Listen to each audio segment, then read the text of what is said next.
Promo റിവ്യൂയിലേക്ക് എല്ലാവർക്കും സ്വാഗതം. ഈ റിവ്യൂ ഇഷ്ടപ്പെടുവാണെങ്കിൽ ഒന്ന് ലൈക്ക് ചെയ്തും സബ്സ്ക്രൈബ് ചെയ്തും സപ്പോർട്ട് ചെയ്യണേ. ഇപ്പോൾ ബാലചന്ദ്രൻ അത്രയും പറഞ്ഞിട്ട് ഇറങ്ങിപ്പോയി കഴിയുമ്പം തൊട്ട് ആകെ ടെൻഷനാണ് വൈജയന്തിക്ക്. അതുകൊണ്ട് തന്നെ വൈജയന്തി നേരെ മുത്തശ്ശിയുടെ അടുത്തോട്ട് വരും. എന്നിട്ട് മുത്തശ്ശിയോട് ചോദിക്കുന്നുണ്ട്, അമ്മ അലീനയോട് ആഗ്രയിലെ എന്തെങ്കിലും കാര്യങ്ങൾ പറഞ്ഞിട്ടുണ്ടോ എന്ന് ചോദിക്കുമ്പോൾ മുത്തശ്ശി ഇല്ലയെന്ന് പറയും. അന്നേരം വൈജയന്തി പറയുവാണ്, അവൾ അന്ന് എറണാകുളത്തുനിന്ന് വന്ന അന്ന് എന്നോട് പറഞ്ഞു അവൾക്ക് ആഗ്രയിലെ ചരിത്രം കുറച്ച് അറിയാമെന്ന്. അതെങ്ങനെ അവൾ അറിഞ്ഞത് എന്ന് എനിക്കറിയില്ല എന്ന് പറഞ്ഞിങ്ങനെ ടെൻഷനോടെ പറയുവാണ്.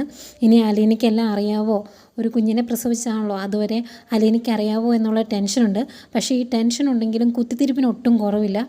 പിന്നീട് കമലയെ വിളിച്ച് കമലയോട് പറയുവാണ്, അലീന അവൾ മനുവിനെ കണ്ണ് കാണിച്ച് കറക്കിയെടുത്തു എന്ന് പറഞ്ഞപ്പം കമലയെടുത്ത് വിശ്വസിച്ചില്ലല്ലോ. അവൻ എന്തിനാണ് ഹോസ്പിറ്റലിൽ പോയി അലീനയ്ക്ക് കാവലിരിക്കുന്നത്? അവിടുത്തെ വേലക്കാരിയാണെങ്കിൽ പോട്ടെ എന്ന് വയ്ക്കാം, അവൾ ഇവിടെയല്ലേ വേലയ്ക്ക് നിന്നിരുന്നത് എന്നൊക്കെ പറഞ്ഞ് ഇങ്ങനെ കമലയെ ടെൻഷനാക്കുന്നുണ്ട്. കമല അത് കഴിഞ്ഞു ഇങ്ങനെ പേടിച്ച് നിൽക്കുക. ഇനി മനു അലീനയുടെ വരിയിലായോ എന്നറിയില്ലല്ലോ, അതിൻ്റെ ടെൻഷൻ. പിന്നീട് മനുവിനെയും അലീനയും നമ്മുടെ ശർമ്മ ഡോക്ടറെയാണ് കാണിക്കുന്നത്.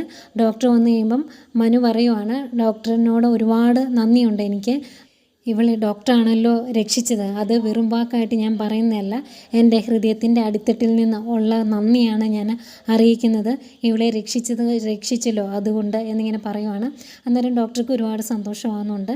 ഇത് കേൾക്കുന്ന അലീനയ്ക്ക് അതിലേറെ സന്തോഷം. കാരണം മനു അത്രത്തോളം പ്രാധാന്യം അലീനയ്ക്ക് കൊടുക്കുന്നുണ്ടല്ലോ. ഇതുവരെ അങ്ങനെ ഒരു കാര്യം പറയാൻ അലീനയ്ക്ക് ആരുമില്ലായിരുന്നു. അതിൻ്റെ സന്തോഷം അലീനയുടെ മുഖത്തുണ്ട്, മനുവിൻ്റെ മുഖത്തുണ്ട്. ഇതൊക്കെയായിരുന്നു പ്രമോ വിശേഷങ്ങൾ.